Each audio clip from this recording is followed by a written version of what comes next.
আমরা কোন অধ্যায়ের অঙ্ক করতেছি? অনুশীলনী 3। তো অনুশীলনী 3-এর আজকে আমরা 11 নম্বর অঙ্ক করব। তো যে কোনো অঙ্ক করতে হলে আমাদের কি করতে হয়? অঙ্কটি ভালো মতো আগে রিডিং করে নিতে হয়। এখানে 11 নম্বর অঙ্কটি বলেছে একটি আয়তাকার ক্ষেত্রের দৈর্ঘ্য প্রস্থের 3 গুণ, এর চারদিকে একবার প্রদক্ষিণ করলে 1 কিলোমিটার হাঁটা হয়। আয়তাকার ক্ষেত্রটির দৈর্ঘ্য ও প্রস্থ নির্ণয় করো। প্রথমে আমরা অঙ্কটার এক লাইন নিয়ে আলোচনা করি। কয় লাইন? এক লাইন নিয়ে আলোচনা করি। অঙ্কটাতে কয় লাইন দেওয়া আছে? এখান থেকে এক লাইন, আবার এখান থেকে এক লাইন, আবার একটা প্রশ্নের জন্য এক লাইন। এখানে লাইন দেওয়া আছে 3টা। প্রথম লাইন নিয়ে আমরা আলোচনা করি। প্রথম লাইন কি বলেছে? একটি আয়তাকার ক্ষেত্রের দৈর্ঘ্য প্রস্থের 3 গুণ। একটা আয়তাকার ক্ষেত্রের দৈর্ঘ্যটা প্রস্থের থেকে কয় গুণ? 3 গুণ। যদি আমরা প্রস্থটা জেনে থাকি তাহলে আমরা দৈর্ঘ্যটা বের করতে পারবো। কেন? কারণ এখানে বলেছে আয়তাকার ক্ষেত্রের দৈর্ঘ্য প্রস্থের 3 গুণ। প্রস্থের 3 গুণ বড় হইলো কি? দৈর্ঘ্য 3 গুণ বড়, গুণ দিতে হবে। তাহলে দৈর্ঘ্য প্রস্থটা যদি 5 মিটার হয় তাহলে দৈর্ঘ্যটা কত হবে? 15 মিটার হবে। তাহলে এখানে কি প্রস্থটা দেওয়া আছে? এখানে প্রস্থটা দেওয়া নাই। তাহলে প্রস্থটা আমরা কি করব? ধরে নিব। প্রস্থটা আমরা কি করব? ধরে নিব। তাহলে আমি সমাধান কথাটা এখানে লিখে রেখেছি। তাহলে আমি লিখি যে ধরি। কি লিখি? যে ধরি আয়তাকার, ধরি আয়তাকার ক্ষেত্রের, ধরি আয়তাকার ক্ষেত্রের প্রস্থ, আয়তাকার ক্ষেত্রের প্রস্থ সমান ক মিটার। আয়তাকার ক্ষেত্রের প্রস্থ সমান কত মিটার? ক মিটার। আয়তাকার ক্ষেত্রের প্রস্থ যদি ক মিটার হয় তাহলে কয়ের সাথে কত গুণ করলে দৈর্ঘ্য পাওয়া যাবে? 3 গুণ। কেন? এখানে বলা আছে প্রস্থের 3 গুণ বড় হলো দৈর্ঘ্য। তাহলে আমরা লিখতে পারি সুতরাং আয়তাকার ক্ষেত্রের দৈর্ঘ্য, আয়তাকার ক্ষেত্রের দৈর্ঘ্য সমান 3 ক মিটার। সরাসরি লিখে দিলাম 3 ক মিটার, কারণ কয়ের সাথে যদি আমরা 3 গুণ দেই তাহলে 3 ক হবে। ঠিক আছে? আচ্ছা, এরপরে এখানে বলছে এর চারদিকে একবার প্রদক্ষিণ করলে, তাহলে আয়তাকার ক্ষেত্রের চারদিক মানে কি? এখন আগে আমাদের এটা জানতে হবে। আমি যদি তোমাদের এখানে লিখে দেই একটা আয়তাকার, এটা হলো কি? এটা হলো একটা আয়তাকার। তাহলে এই আয়তাকার ক্ষেত্রের চারদিক মানে কি? এই দিক থেকে শুরু করে এই দিক, তারপরে এই দিক, তারপরে এই দিক। এই চারদিক মানে কি? ক্ষেত্রফল না পরিসীমা? বলো। আয়তাকার ক্ষেত্রের চারদিক মানে কি? ক্ষেত্রফল না পরিসীমা? সরি, এটা ক্ষেত্রফল হবে না। চারদিক মানে পরিসীমা। চারদিক মানে কি? পরিসীমা। আর এই যে আয়তাকার ক্ষেত্রের মাঝখানে যে অংশটা, মাঝখানের যে অংশটা, এই মাঝখানের অংশটাকে বলা হয় ক্ষেত্রফল। মাঝখানের অংশটাকে কি বলা হয়? মাঝখানের অংশটাকে বলা হয় ক্ষেত্রফল। আর এই দিকে চারদিক যে অংশ, চারদিক এখান থেকে শুরু করে এদিক, এদিক, এদিক, এদিক, চারদিক মানে হলো, চারদিক মানে হলো পরিসীমা। চারদিক মানে কি? চারদিক মানে হলো পরিসীমা। কি কথা বোঝা গেছে? এটা মনে রাখতে হবে। আয়তাকার ঘর বলো, মাঠ বলো, তার মাঝখানের যে জায়গাটা সেটাকে বলা হয় ক্ষেত্রফল। আর চারদিকের যে জায়গাটা, চারদিকে যে এরিয়াটা, এটাকে বলা হয় পরিসীমা। তাহলে যেহেতু এর আয়তাকার ক্ষেত্রে চারদিক বলেছে, তাহলে আমাদের এই দৈর্ঘ্য এবং প্রস্থ ধরে একটা পরিসীমা বের করতে হবে। কি কথা বুঝতে পেরেছো? তাহলে তখন তোমরা লিখবা যে আমরা জানি। কি লিখবা? আমরা জানি। আমরা জানি আয়তাকার ক্ষেত্রের পরিসীমা, আয়তাকার, আয়তাকার ক্ষেত্রের, আয়তাকার ক্ষেত্রের পরিসীমা, আয়তাকার ক্ষেত্রের পরিসীমা। পরিসীমার সূত্র কি? 2 গুণন দৈর্ঘ্য যোগ প্রস্থ। 2 গুণন দৈর্ঘ্য যোগ প্রস্থ, ব্র্যাকেট। এখানে কি দিতে হবে? একক। এখানে কি দিতে হবে? আবার অনেকে বর্গমিটার দিও না, বর্গমিটার দিতে হয় ক্ষেত্রফলের জায়গায়। ঠিক আছে?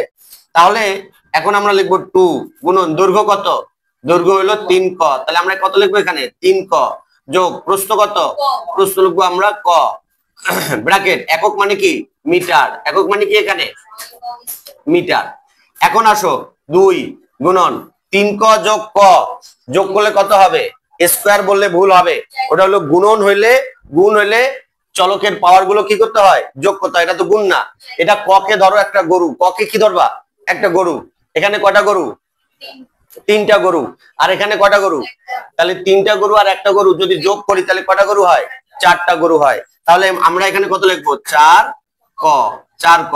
এখন এটার সাথে এটা কি আছে? গুণ আছে। এখন 4 এর সাথে যদি আমরা 2 গুণ করি তাহলে কত হবে? 8 ক। কি হবে? 8 ক হবে। তাহলে পরিসীমা কি? 8 ক মিটার। পরিসীমা 8 ক মিটার। কি কথা বুঝতে পারছো না? পারো নাই? এখন এখানে একটা পরিসীমা থাকলো, তাহলে এখানে চারদিকে যদি একবার প্রদক্ষিণ করি তাহলে 1 কিলোমিটার প্রদক্ষিণ করলে 1 কিলোমিটার হাঁটা হয়। তার মানে কি তুমি চারদিকে যদি হাঁটো তাহলে চারদিকের এরিয়াটা পরিসীমাটা কয় কিলোমিটার হবে? 1 কিলোমিটার। এখন এখানে দেওয়া আছে কি কিলোমিটার, আর এখানে কি আছে মিটার। তাহলে দুইটাকে আমাদের একই একক হতে হবে, এটারও মিটার হয়েছে, এই কিলোমিটারটাও আমাদের কি মিটার হতে হবে। তাহলে এখানে কি দেওয়া আছে দেখো, আমি যদি এখানে লিখি দেওয়া আছে, দেওয়া দেওয়া আছে দেওয়া আছে 1 কিলোমিটার, কি দেওয়া আছে 1 কিলোমিটার, 1 কিলোমিটার। এখন আমাদেরকে জানতে হবে 1 কিলোমিটার সমান 1000 মিটার। 1 কিলোমিটার সমান কত?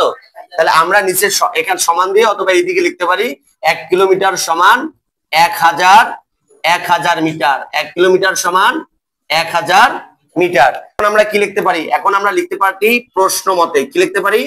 প্রশ্ন মতে, প্রশ্ন মতে লিখতে পারি যে 8 ক সমান 1000। 8 ক সমান কত হাজার? আচ্ছা, এই 8 কর নাম কি? এই 8 ক এর নাম হলো পরিসীমা। এই 8 ক এর নাম কি? আর এখানে যে 1000 মিটার আছে এটা কি? এটাও পরিসীমা। কিভাবে এটা পরিসীমা? কারণ এখানে বলেছে যে এর চারদিকে একবার প্রদক্ষিণ করলে, চারদিক মানে কি পরিসীমা, এই কারণে এই 1 কিলোমিটার সমান 1000 মিটার, এটাও হলো পরিসীমা। তাহলে আমরা কি লিখলাম? পরিসীমা সমান পরিসীমা। কি কথা বোঝা গেছে? এখন আমরা সমাধান করব।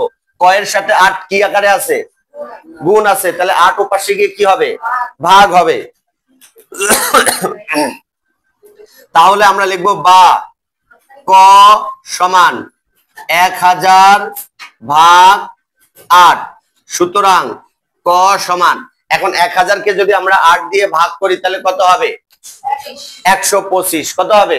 125। তাহলে আমরা লিখবো এখানে 125। তাহলে কটা কি? কটা কি? কি কটা পরিসীমা? কটা কি? কটা হলো প্রস্থ। কটা কি? তাহলে ক সমান কত বের হইছে? তাহলে প্রস্থ কত মিটার? 125 মিটার। তাহলে আমরা লিখতে পারি সুতরাং আয়তাকার, লিখতে পারি আয়তাকার